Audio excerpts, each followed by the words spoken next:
আচ্ছা, প্রিভিয়াসলি আমরা mainly থেভেনিনস theorem apply করেছিলাম শুধুমাত্র ইন্ডিপেন্ডেন্ট সোর্স যুক্ত সার্কিটে। আজকে আমরা দেখব যে কিভাবে ডিপেন্ডেন্ট এবং ইন্ডিপেন্ডেন্ট উভয় মিক্সড সার্কিটে কিভাবে থেভেনিনস থিওরেম এপ্লাই করা যায়। দুটোর ক্ষেত্রেই মূলত প্রসেস সেম, শুধুমাত্র একটা ডিফারেন্স আছে, যেটা RThevenin নির্ণয়ের সময় এই ডিফারেন্সটা এই ডিফারেন্ট প্রসেসে আগাইতে হয়। কিন্তু তা বাদে আমাদের যে প্রথম ধাপ, আর লোড চিহ্নিতকরণ বা তারপরে লোডকে সরিয়ে VThevenin নির্ণয়, এটা দুই ক্ষেত্রেই সেম। তো আমাদের এখানে আমরা আজকে ২ টো ম্যাথ করাবো। তার মধ্যে এটা কম্পারেটিভলি ছোট এবং ইজি। তো এখানে VThevenin নির্ণয়ের ক্ষেত্রে ১ম এ আমাদেরকে লোড চিহ্নিত করতে হবে। আমরা বলেছিলাম যে ব্রাঞ্চের অ্যাক্রসে V0 বা I0 নির্ণয় করতে বলবে, তাই হবে হচ্ছে R লোড। তো আমাদের এখানে R লোড 1 কিলো ওহম। আমরা R লোডকে মুছে ফেলবো। R লোডকে মুছে ফেলবো। R লোডকে মুছে ফেলার পর আমরা এই ২ পয়েন্টের অ্যাক্রসে ওপেন সার্কিট ভোল্টেজ নির্ণয় করব। এই ওপেন সার্কিট ভোল্টেজটাই হচ্ছে আমাদের VThevenin।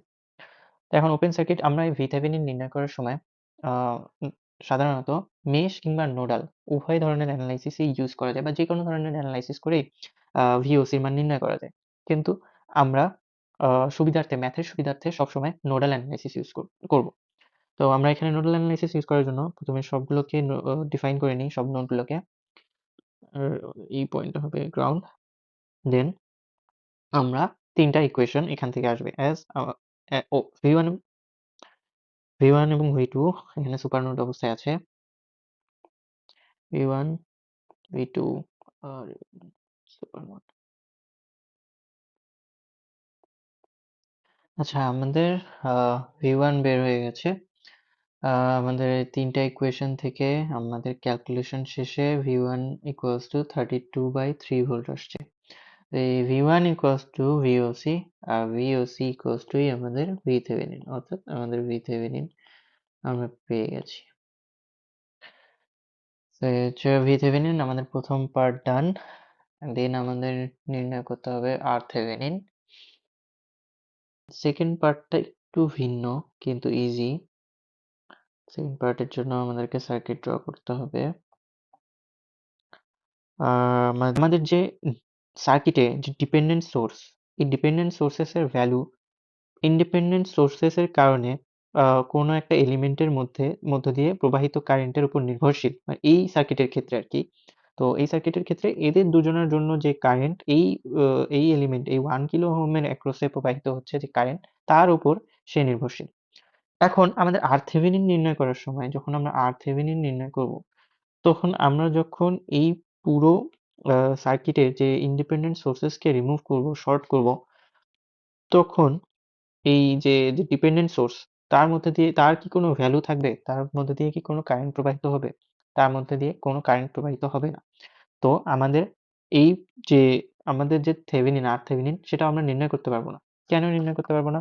যদি আমাদের এই সোর্সের এই সোর্সেরও যদি কোনো ভ্যালু না থাকে, তাহলে তো এটাকেও আমরা সরিয়ে ফেলতে পারি। এটা কি কোনো ধরনের কোনো সার্কিট কমপ্লিট করছে? কোনো সার্কিট কমপ্লিট করছে না। তো দ্যাটস ওয়াই আমাদের একটা টেস্টিং 1 ভোল্ট আ টেস্টিং ইউনিট ভোল্ট বা 1 ভোল্ট যাই বলি না কেন, এটা আ সার্কিটে এড করতে হবে। টেস্টিং 1 ভোল্ট দিয়ে আমরা সার্কিটে এড করে আমাদের RThevenin নির্ণয় করতে হবে। এটা হচ্ছে এইটাই হচ্ছে একমাত্র ডিফারেন্স, যেটা ইন্ডিপেন্ডেন্ট সোর্সেস এর ক্ষেত্রে করতে হতো না। কিন্তু আমাদের ডিপেন্ডেন্ট সোর্স থাকলে এই যে টেস্টিং 1 ভোল্ট এটাকে আমাদের এড করে RThevenin নির্ণয় করতে হবে। তো এখন আমরা RThevenin নির্ণয় করার জন্য আমাদের কথা মোতাবেক একটা টেস্টিং 1 ভোল্ট এড করব। এখন আ টেস্টিং 1 ভোল্ট থেকে যে কারেন্টটা যাচ্ছে আমরা তাকে ডিনোট করতেছি I0 দিয়ে। আ দেন এটা যদি 1 ভোল্ট হয়, এখানেও যদি 1 ভোল্ট হয়, দেন এখানেও 1 ভোল্ট। অর্থাৎ এই নোডেও 1 ভোল্ট। কারণ আমাদের এই এক্রসে কোনো কি আ রেজিস্ট্যান্স আছে? কোনো রেজিস্ট্যান্স নাই। তাই এখানকার সবার ভোল্টেজ সেম। আমাদের এখানে হচ্ছে আ গ্রাউন্ড হবে। হুম। তো এখন আমরা এখানেও ডিনোট করে নিই, এটাকে V1 দ্বারা ডিনোট করি। আ আর এই যে এই নোডে আমাদের মেইনলি ফাইন্ড আউট করতে হবে Ix কে। কেন ফাইন্ড আউট করতে হবে? কারণ Ix কে যদি আমরা ফাইন্ড আউট করতে পারি, তাহলে আমরা এই যে ডিনোট করছি এই অ্যাক্রস এ I1, আর এই ব্রাঞ্চের অ্যাক্রস এ I2, এই নোডে যদি আমরা KCL এপ্লাই করি, তাহলে আমরা I1 এর ভ্যালুটা আমরা পেয়ে যাচ্ছি। I1 এর ভ্যালু যদি আমরা পেয়ে যাই তাহলে আমরা 1 ভোল্ট কি পরিমাণ কারেন্ট জেনারেট করে সেটা আমরা পেয়ে যাব। কেন কারণ I1 equals to minus I0, শুধুমাত্র ডিরেকশন অপোজিট কিন্তু তাদের মান সেম থাকবে। দ্যাটস ওয়াই আমরা হচ্ছে এই পয়েন্টটাতে KCL অ্যাপ্লাই করব। তো KCL অ্যাপ্লাই করলে আমাদের ইকুয়েশন দাঁড়ায় ix plus I1 plus I2 equals to 0। এখন আমরা এখান থেকে কি I2 এর ভ্যালুটা পাবো না? কিভাবে পাবো? কারণ আমাদের এই পয়েন্টের ভোল্টেজ হচ্ছে 1 আর এখানকার ভোল্টেজ হচ্ছে 0। তো আমরা ইজিলি বের করতে পারি I2 equals to 1 minus 0 by 1 equals to 1 milliamps। দেন আমরা যদি ix এর ভ্যালু নির্ণয় করতে চাই তাহলে আমাদের এখানে একটা নোডাল অ্যানালাইসিস করতে হবে। তো নোডাল অ্যানালাইসিসটা কোথায় করতে হবে? এই পয়েন্টে হচ্ছে আমাদের নোডাল অ্যানালাইসিস করতে হবে। তো নোডাল অ্যানালাইসিস করলে v1 minus 1 by 1 plus 2ix equals to 0। এখন আমরা যদি একটু খেয়াল করি তাহলে এই যে v1 minus 1 by 1 যেটা আসলো সেটাই কি ix না? ix এর ভ্যালু না? শুধুমাত্র তাদের ডিরেকশন অপোজিট। যদি আমরা ix কে ডিফাইন করি তাহলে ix হয় হচ্ছে ix equals to 1 minus v2, sorry 1 minus v1। তো আমাদের এখানে ইকুয়েশন আসছে v1 minus 1। তার আগে যদি একটা মাইনাস আনি, এনে যদি বলি 1 minus v1 by 1 plus 2ix, তাহলে কি ওটা ইকুয়ালস টু এই টার্মটা ইকুয়ালস টু কি এই টার্মটা ইকুয়ালস টু কি মাইনাস ix হচ্ছে না? তো এটাই আমরা এখন করব, minus ix plus 2ix equals to 0।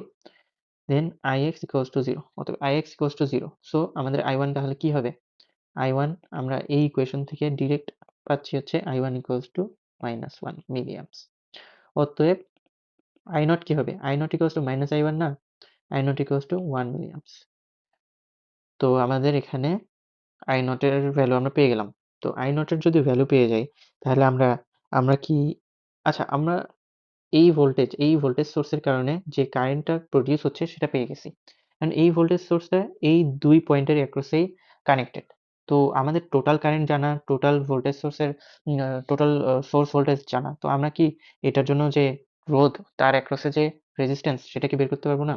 ওহমের সূত্র দিয়ে I equals to V/R। V এখানে 1, R এখানে 1।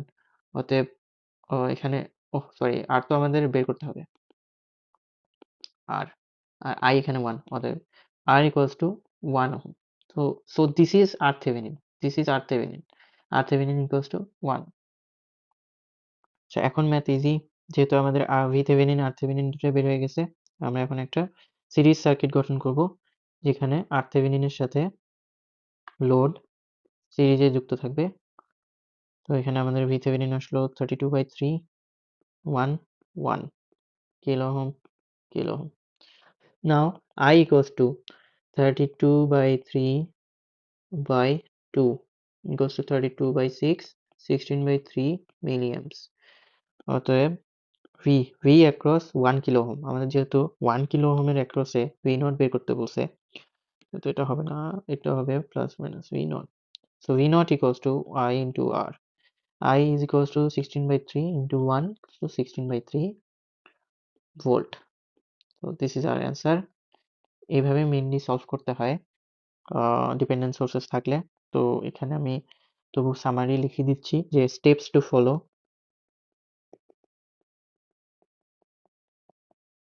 আচ্ছা, তো স্টেপস টু ফলো আমাদের এই ডিপেন্ডেন্ট সোর্সেস সার্কিট সলভ করার জন্য স্টেপস টু ফলো হচ্ছে VThevenin আমরা অ্যাজ ইউজুয়াল ভাবে সলভ করব। VThevenin এর ক্ষেত্রে আমাদের কোনো ডিফারেন্স নেই। ইন্ডিপেন্ডেন্ট সোর্সেসে যেভাবে আমরা নির্ণয় করছি VThevenin এখানেও সেভাবেই নির্ণয় করব। যখন RThevenin নির্ণয় করব, যখন আমরা RThevenin এর নির্ণয়ের পার্টে আসব, তখন আমাদের একটা সেই ব্রাঞ্চ যে ব্রাঞ্চে আমাদের V0 অথবা I0 বের করতে বলা হয়েছে সেই ব্রাঞ্চে আমাদের একটা ইউনিট ভোল্টেজ সোর্স অ্যাড করতে হবে। ইউনিট ভোল্টেজ সোর্স অথবা এটা ইউনিট কারেন্ট সোর্সও হতে পারে, যখন পরিস্থিতি যেমন কারেন্ট সোর্স অথবা ভোল্টেজ সোর্স যেটা ইউজ করলে সুবিধা হয় সেটা ইউজ করতে হবে। ইউনিট কারেন্ট সোর্স আর ভোল্টেজ সোর্স অ্যাড করতে হবে। দেন কেসিএল কেসিএল নোডাল এবং মেশ অ্যানালাইসিস এর মাধ্যমে ব্রাঞ্চেসে যে কারেন্ট যাচ্ছে তার ভ্যালু বের করতে হবে। বের করে আমাদের যে 1 ভোল্ট আমরা যে ইউনিট ভোল্টেজ সোর্সটা নিলাম বা ইউনিট কারেন্ট সোর্সটা নিলাম তার জন্য টোটাল যে কারেন্ট অথবা ভোল্টেজ সেটা আমাদেরকে মেজার করতে হবে, তাহলে আমরা ওই অ্যাক্রসে RThevenin ক্যালকুলেট করতে পারবো। তো এটাই হচ্ছে আমাদের প্রসেস, স্টেপস টু ফলো। এটাতে ডিফারেন্স কিছুই নেই, শুধুমাত্র RThevenin এর ক্ষেত্রে এই ডিফারেন্সটা লক্ষ্য করা যায়। ডিপেন্ডেন্ট সোর্সেসে RThevenin নির্ণয়টা একটু ডিফারেন্ট এই। আচ্ছা, নেক্সট ম্যাথে আমাদের বলছে যে এই ব্রাঞ্চের অ্যাক্রসে ভি নট বের করতে। তো আমাদের থেভেনিন থিওরেম ইউজ করে ভি নট বের করতে বলছে। তো আমরা কি বলছি যে আমাদের প্রত্যেক ম্যাথের ক্ষেত্রে ভি থেভেনিন নির্ণয় করা সব ক্ষেত্রেই সেম। তো আমরা আবার সার্কিট আঁকবো। সার্কিটে আমরা লোডকে রিমুভ করব। প্রত্যেক ম্যাথের ক্ষেত্রেই এই স্টেপটা সেম। দেন লোড রিমুভ করা শেষ। এখন আমরা এই ব্রাঞ্চের অ্যাক্রসে এই এখানে ভিওসি বের করব, ওপেন সার্কিট ভোল্টেজ বের করব। তো এই ওপেন সার্কিট নির্ণয় করার সময় আমরা নোডাল অ্যানালাইসিসই করবো আমরা এখানে। এটা যেহেতু Vx, এটা V1, V2, V3। এখন নোডাল অ্যানালাইসিস করব। এখন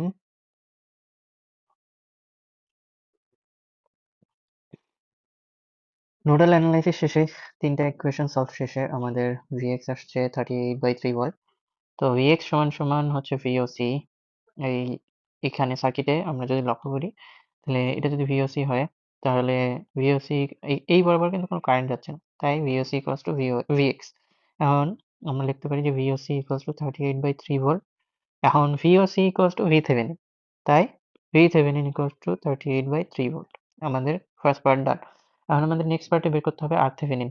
RThevenin বের করার জন্য আমাদের পুনরায় সার্কিট ড্র করতে হবে, লোডকে রিমুভ করতে হবে এবং সকল ইন্ডিপেন্ডেন্ট সোর্সকে রিমুভ করতে হবে। ডিপেন্ডেন্ট সোর্সকে আমরা রিমুভ করব না, সেটা যে অবস্থায় সার্কিটে আছে ওই অবস্থাতেই রেখে দেবো। তো ইন্ডিপেন্ডেন্ট সোর্সেস রিমুভ করার পর ভোল্টেজ সোর্সকে আমরা শর্ট করে দেবো। যে জায়গায় ভোল্টেজ সোর্স ছিল সেখানে শর্ট সার্কিট, এবং যে জায়গায় কারেন্ট সোর্স ছিল সেখানে আমাদের হচ্ছে ওপেন সার্কিট। এখন আমরা যে ব্রাঞ্চের অ্যাক্রসে বলা হয়েছে যে ভি নট বা আই নট বের করতে, সেইখানে একটা ইউনিট ভোল্ট বা ইউনিট কারেন্ট সোর্স অ্যাড করবো। কারেন্ট সোর্স অ্যাড করবো কিনা অ্যাড করবো না সেটা ডিপেন্ড করবে ওই ম্যাথের উপর। এখানে আমাদের ইউনিট ভোল্টেজ অ্যাড করলেই হবে, তাই আমরা এখানে একটা ইউনিট ভোল্টেজ সোর্স অ্যাপ্লাই করব। তো এখন এখন আমাদের এই ম্যাথে আমাদের এখানে নোডালের বদলে যদি আমরা মেশ অ্যানালাইসিস করি, তাহলে জিনিসটা ইজিয়ার হয়। এটা মেইনলি বোঝা যায় যে একটা ম্যাথে যদি একের অধিক ভোল্টেজ সোর্স থাকে, তাহলে সেখানে মেশ অ্যানালাইসিস করলে ম্যাথটা কম্পারেটিভলি ইজিভাবে সলভ করা যায় নোডাল অ্যানালাইসিসের থেকে। তাই আমাদের যেহেতু এখানে একটা ইন্ডিপেন্ডেন্ট আছে ভোল্টেজ সোর্স, তাই আমরা এখানে মেশ অ্যানালাইসিস ইউজ করতেছি। তো মেশ অ্যানালাইসিসের ক্ষেত্রে এখন আমরা যদি মেশ অ্যানালাইসিস করি, তাহলে প্রথম লুপে হবে 2i1 minus i2 equals to 2Vx। এবং Vx সমান সমান আমরা কি জানি, i2 minus i3, i2 minus i3, 2i2 minus 2i3। শুধুমাত্র Vx এর ভ্যালুটা আমরা ইকুয়েশনে পুট করে দিয়েছি।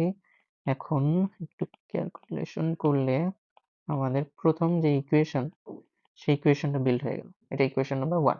সেকেন্ড লুপে আমাদের 3i2 minus i1 minus i3, 3i2 minus i1 minus i3 equals to 0। এটা হবে হচ্ছে সেকেন্ড ইকুয়েশন। থার্ড ইকুয়েশন হবে হচ্ছে 2i3 minus i2 plus 1, 2i3 minus i2 plus 1 equals to 0, minus i2 plus 2i3 minus 1 equals to, এটা হবে third equation.